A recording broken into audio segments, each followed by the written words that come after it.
I'm a filmmaker, and I love making short films, and a goal of mine is to be creating indie features and owning my own production company. I love all types of films, but for some reason, I always tend to be drawn to horror. Maybe it's because of my interest in the unknown. About a couple of weeks ago, as I was getting some food, I walked past a Salvation Army store, which, for those of you who don't know, they sell used items for very cheap and people donate to them. Beside the store was a small section where they toss out stuff that they can't sell.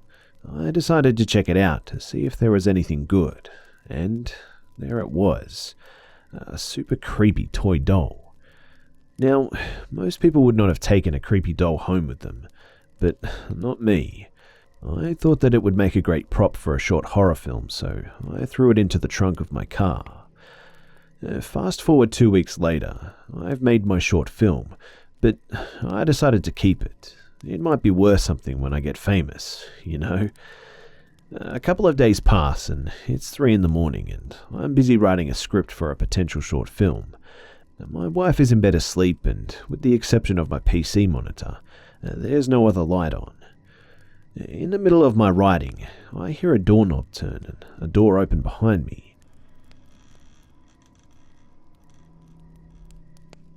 I look back to see that my walk-in closet door was all the way open.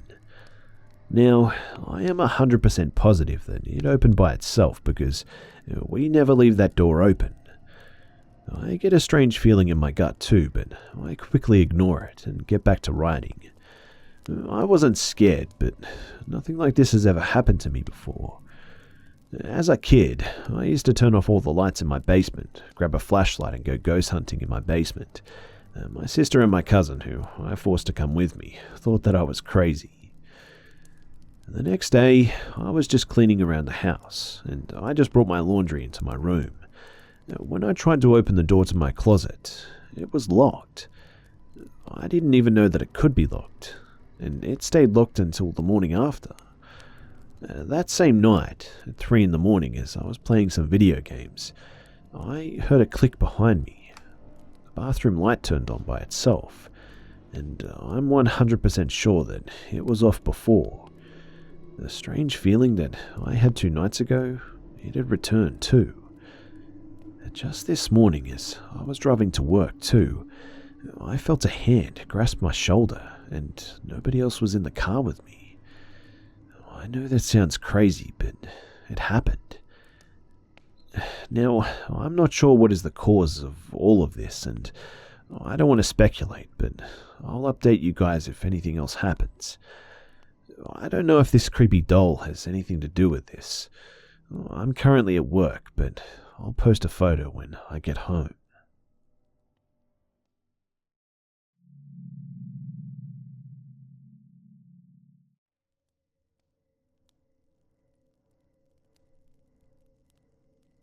I've had some weird encounters in my life. I've been robbed or mugged. I've been creepily followed by a guy that asked me if I believed in angels. But if I had to pick just one, this one certainly takes the cake. Let's go back to 2005. I was 20 at the time. A young and foolish me decided to move to Mexico City alone and try to make it as an artist. So, as many of you may know, between 2005 and 2009, crime really escalated in my country, especially those that were drug-related, as well as kidnapping and muggings. I took a job at a call center to pay for my expenses while I studied. I was breaking even, but the hours were flexible, which allowed me to study part-time, and I was usually leaving downtown where I worked at around 10 and 11 p.m. most days. One night, I was extremely tired and decided to board the first taxi I saw.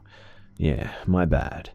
It seemed official enough, and after checking it out a bit, I decided to get in. But once I was in it, something just seemed off. You know how sometimes you just feel this weird sensation in your stomach telling you that there's something not quite right, but you can't figure out what it is? I felt that, but unfortunately, I didn't get out.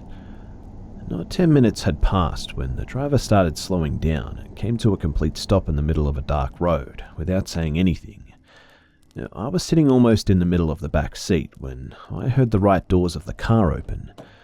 Two men boarded, one in the front and one in the back, pushing me to the side until I was exactly behind the driver.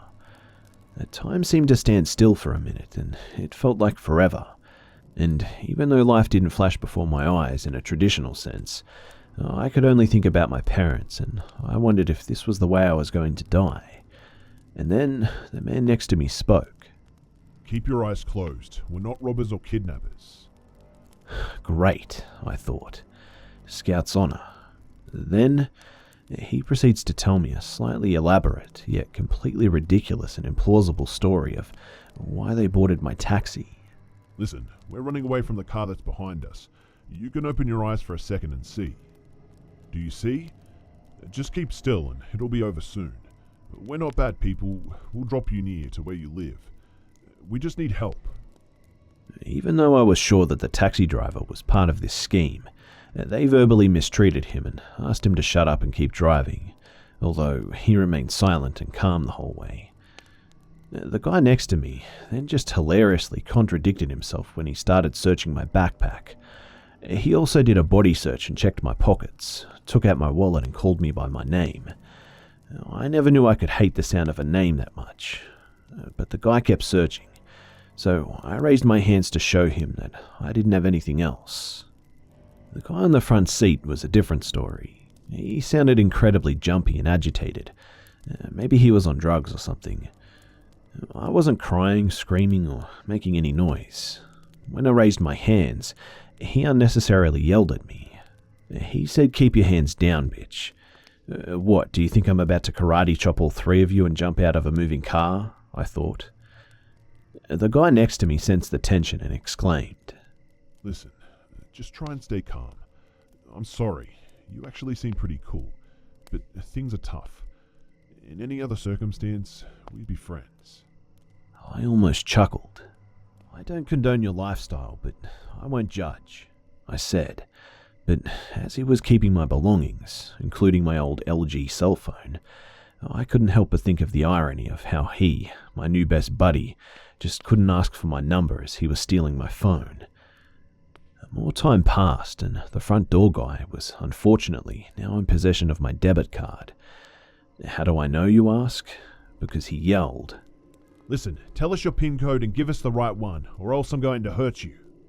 I don't know what came over me because my response was, Don't you talk to me like that? It baffles me that in a moment of extreme danger, where my life was literally on the line, the fact that someone was being rude to me was what bothered me the most. Hey, you can be a killer or a robber, but have manners. Yeah, look, don't talk to her like that. The guy next to me said. While they were now apparently playing good cop, bad cop, I proceeded to give them my PIN code, and jumpy bastard minion got out of the car and took out the money. It wasn't a lot of money, but hey, I worked hard for it, so it still sucked, of course. Typically, in express kidnapping cases, they drive you around for hours until it's midnight and time to get the rest of the money on your debit card.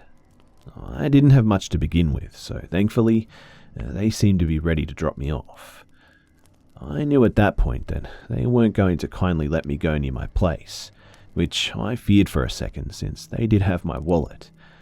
But these poor excuses for men, they actually dropped me off on the opposite side, almost 2 hours away. They gave me back my empty backpack, opened the door and told me to slowly walk without turning around, and I just kept walking until I knew the car was far away. When I finally felt safe, I sat on the floor of a dark car park and just started crying, mostly because I was relieved. The next thing I had to do was try to get back to my apartment without money, cards, or even a cell phone. The only thing I could do was think to jump in front of a police car in the middle of a busy avenue. Hey, I wasn't exactly thinking straight. And they stopped, and one of them seemed aloof and fed up, like, oh, another girl that was robbed, hooray. Thankfully, the second police officer, though, offered to switch to his personal car and drive me back to my apartment. As I was clearly in shock, he kept trying to make polite conversation about my hometown and what I did for a living. He even offered me some money, but I declined it. I was truly thankful for what he did, and I actually regret not asking for his number so that I could contact him afterward, bake him cookies, I don't know. I just really hope he continues to have the amazing life he deserves. So, in total, the amount of time I was kidnapped was about 3 to 4 hours, but it felt like so much more. I decided to move to a new city after this, and my new city became extremely violent thanks to the drug war in 2007. But hey, even if I saw a couple of hangings and blood on the streets, I finished college without being kidnapped again, and so I'll call that a win.